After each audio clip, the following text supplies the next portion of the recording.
Guys, may bad news si Cassie na yun.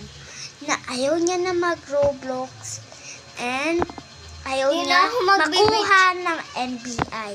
And iyon, bigla niyang binura. At so, hindi na siya mag-upload ng Roblox. And hindi siya magkukwento. Sayaw lang siya, guys. Yung paborito niyang sayaw ay bombare,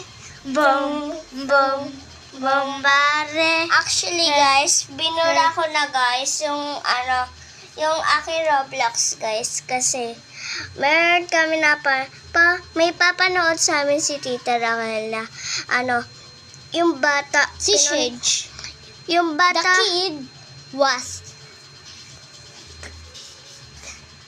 him NBI. And my Roblox. Ako na nga, wag ka na mag-English. Guys, kasi yung bata, guys, meron kami nakitang balita. Sabi ni Tita Raquel, meron daw bata na nahuli na nagro-Roblox. Yung mga pulis, tinanggal yung wifi. Tapos, nakita nila may Roblox, guys, kaya pinuntahan. Diba? ayaw namin makulong. I don't Want kulong may ma'am. Guys, sorry guys. binuran ni Cassie.